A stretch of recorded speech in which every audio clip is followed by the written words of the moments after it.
అను ఎలా ఉంది? బానే ఉంది. కార్తిక్ బాగా చూసుకుంటున్నాడా? నువ్వెలా ఉన్నావు?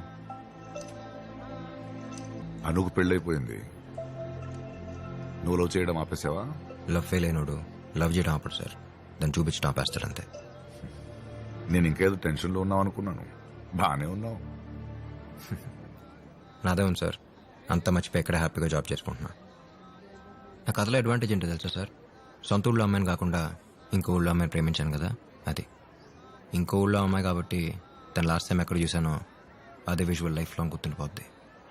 ఇందాక మర్చిపోయానన్నావు, మరి కళ్ళలో నీళ్ళెందుకు వస్తున్నాయి?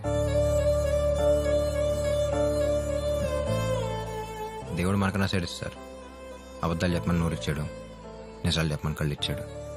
అనుకుంటాం కానీ ఎక్కడ మర్చిపోగలం సార్? స్కూల్లో చదివిన న్యూటన్స్లో గుర్తుండదు, ఇంటర్లో చదివిన హోమ్స్లో గుర్తుండదు, ఇంజనీరింగ్లో చదివిన బెనోగ్లీస్ థియరం గుర్తుండదు.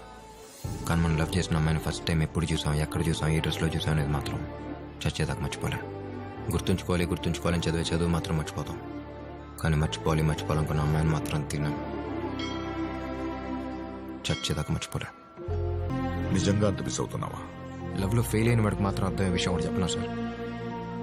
రాత్రి పడుకునే ముందు తను గుర్తొచ్చి ఏడుపొస్తే ఒక్క రూమ్లో అమ్మ నాన్నకు తెలియకుండా అడవటం ఎంత నరకమో తెలుసా సార్? ట్రైన్లో ఒక్క రాత్రి ఏడిపించానని ప్రతిరోజు ఏడిపిస్తుంది దొంగమోహంది.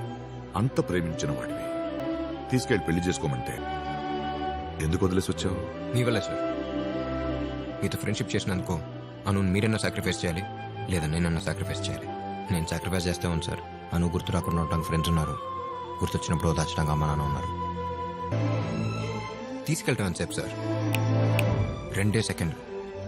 కానీ తీసుకెళ్లాల్సిన టైం వచ్చినప్పుడే నాకు అర్థమైంది, నేను అను నాతో తీసుకెళ్ళట్లేదు, మీ దగ్గర నుంచి తీసుకెళ్ళిపోతున్నానని. ఫస్ట్ టైం నాకు నేను నచ్చలేదు.